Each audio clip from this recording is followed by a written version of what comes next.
Oh, there was another story. While I was at Bay Cliff, in 1940, Henry Ford came in. Oh, the mill, they had closed off the well at Bay Cliff, and they closed off the Delco engine. And they were getting the electricity and the water from the mill in Big Bay. That was all going out to the health camp. A big wheel in the mill.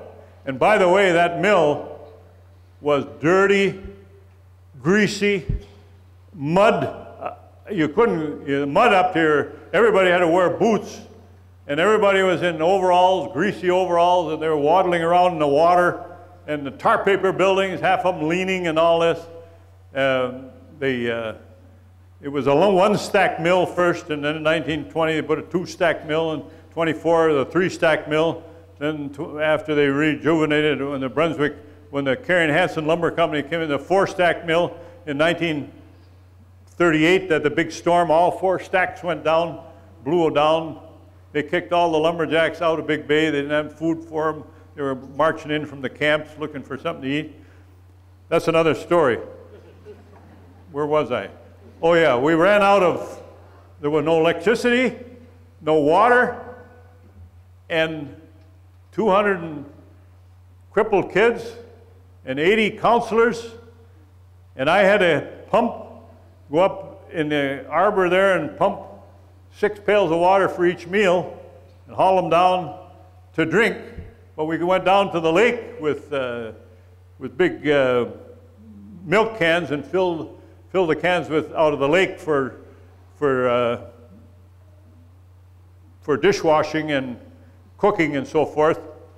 And Henry Ford came there.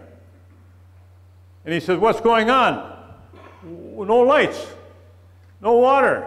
Cripple, how can this be?" And Ford was horrified. He says, "This can't be." He said, "This guy can't do that. Where does the electricity come from?" It comes from the mill down there. He went in the car down to the mill. And he said, "Who owns this mill?" Well, they said the Carey and Hansen Lumber Company down in Lower Michigan in Grayling or Gaylord down there.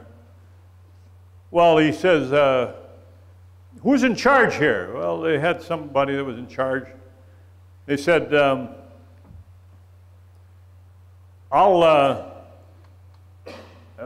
are you doing about it? They're up there with no water, no lights."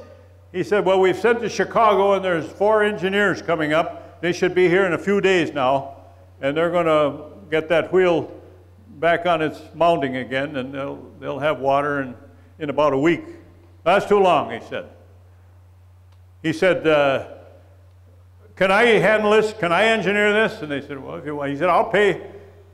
There were a bunch of people standing around looking. "Anybody wants a job, you got a job," he said. "Anybody standing there?"